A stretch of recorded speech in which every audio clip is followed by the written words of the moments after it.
In this video, I'll share with you my experience with renting a Porsche from the Porsche Museum, and I'll talk about the whole process from beginning to end. But as you can see here, I'm actually with a group of folks from the Porsche Club of America, and so the other members of the groups are just getting ready to get their cars, and we'll be heading out soon. But I'll go through the whole process with you from beginning to end, starting right now.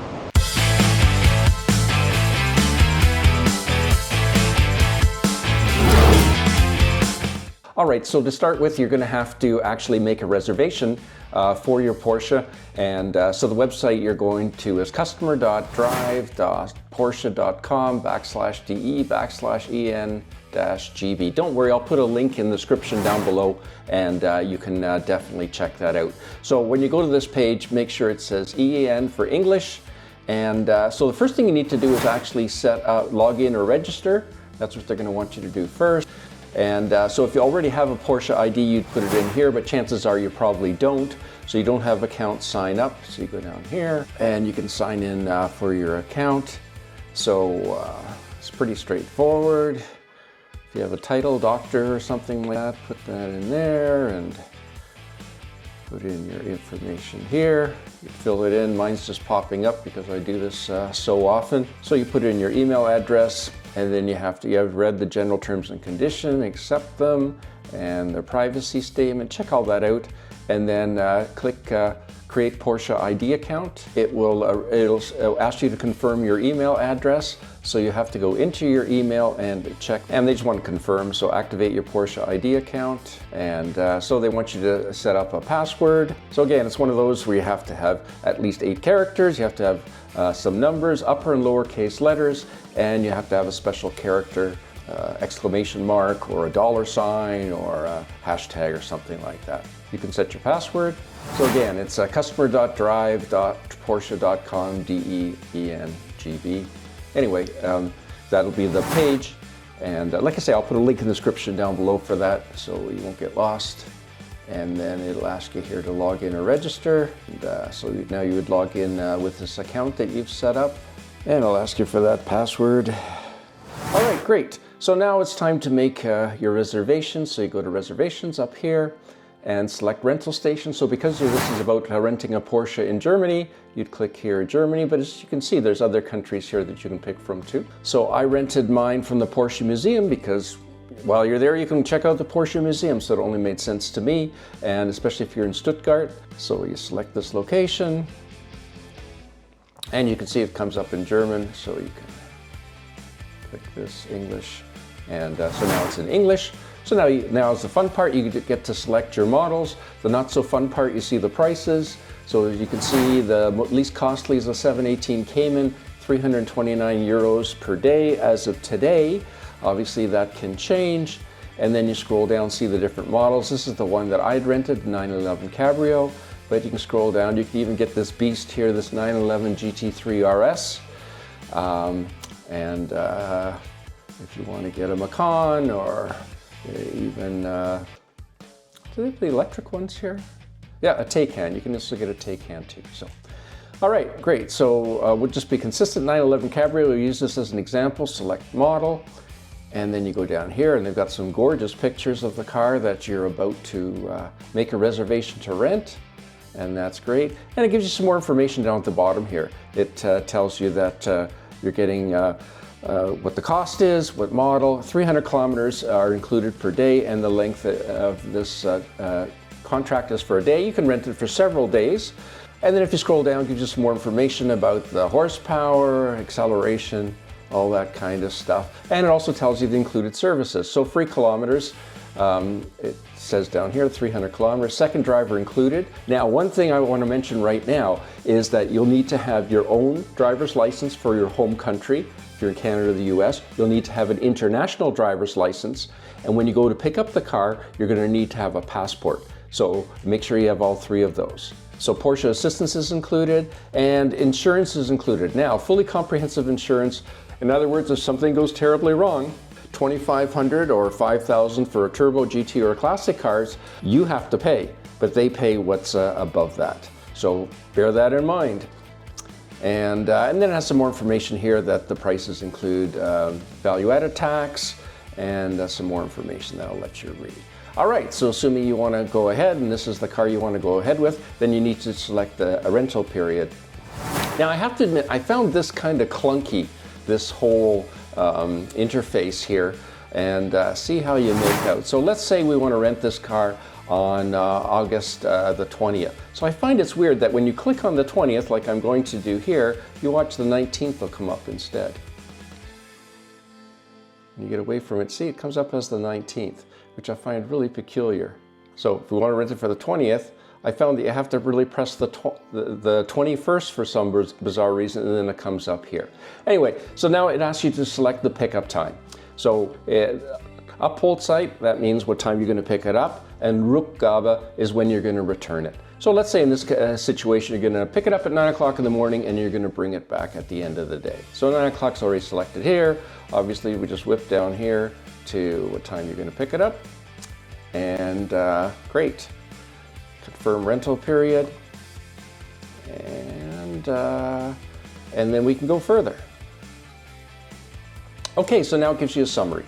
And so it tells you what car, where you're going to pick it up at the Porsche Museum, and it tells you what time period you're picking it up on Tuesday, August the 20th, 9 a.m., and you're returning it at 6 p.m.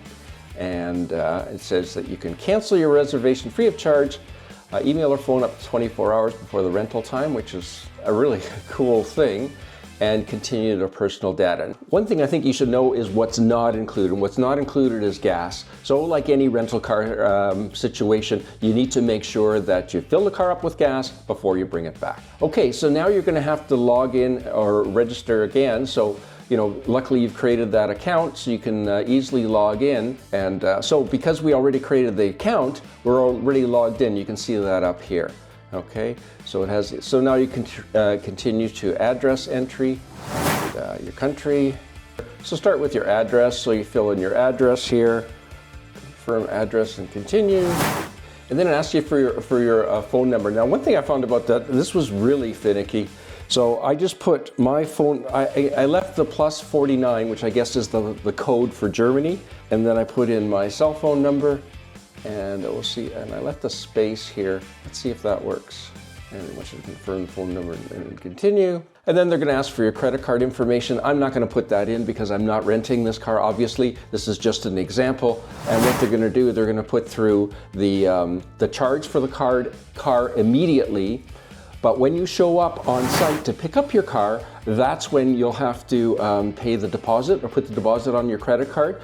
So one thing I recommend about that is when you go ahead of time, if you're coming from Canada or the US, phone your credit card company and tell them you're going to be doing this, you're going to be in Germany, because otherwise they'll flag it as a fraud and then it won't go through and then you waste a lot of time calling your bank and that kind of thing.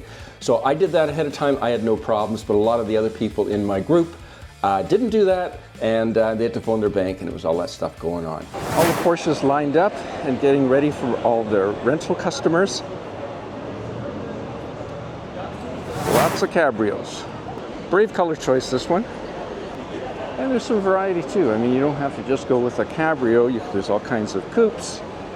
There's a Cayenne. Looks like a oh, that's a Taycan actually. Another 911. And of course, we've got a great Boxster waiting for someone here. So we just picked up a rental car. It's a 2024 Porsche Carrera Cabrio, 992 model, and it's white with a black top. Looks great. And we're just getting ready to head out on our drive here from the Porsche Museum. I don't know if white would be my first choice for a color, but I think it looks pretty great in white. Just getting set up to go for our ride. Went through the whole sign-up process. Always a pain with any rental car. And we're just getting ready to go. Even if you only have a few hours one afternoon, you could do an afternoon rental like we did. Our route has been pre-planned for us as we are being guided by some local members of the Porsche Club, but the Porsche rental program has suggested routes available for you if you prefer. Also, keep in mind that so many of the beautiful towns along the way are close together and worth visiting, so don't just focus on driving the Autobahn. Speaking of the Autobahn, there's numerous sections with speed limits, so watch for them. Also, you need to stay in the right lane 100% of the time unless you're passing someone. But be aware that on the unrestricted speed areas, check carefully before pulling into the passing lane, since cars coming up from behind come up very quickly. On off, so we're on our way here, heading out of Stuttgart. We didn't get very far though. There's a roundabout just outside the museum, and we got stopped at it with a yellow and then a red light. I guess technically it's not a roundabout. So you start to see some of the rolling hills and some of the countryside. And actually we're only, what, 5 or 7 minutes out of Stuttgart. So it's actually starting to open up quite a bit here. We'll try to head for some more interesting roads. So now we're entering, or we're in a portion of the Black Forest. And so you can see, again, it's interesting how narrow the roads are with so little space on either side. Wow, check out that scenery.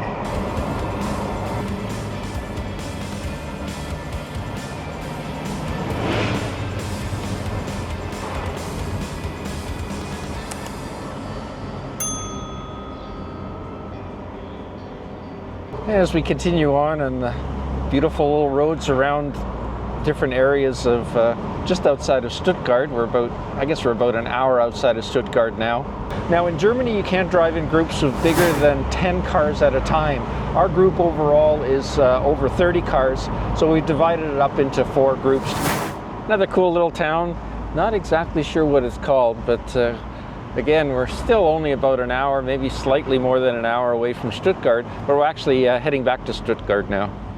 Driving on some cobblestone streets here.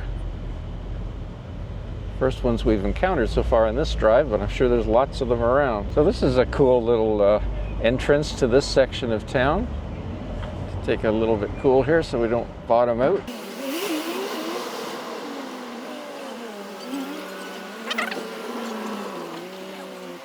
And we can see the beautiful monument to the Porsche Museum. It's definitely one of a kind. I mean, I've seen pictures of it before, but I've never actually seen one in real life, or actually seen it in real life. But yeah, it's truly amazing. I often wonder how they maintain those cars up there. That's really got to be quite the feat. And we're back at the museum now. Gonna drop off the car. I hope when you rent your Porsche, you'll have as great an experience as we did. Click here for your next video on Porsche sports cars, and I'll see you there.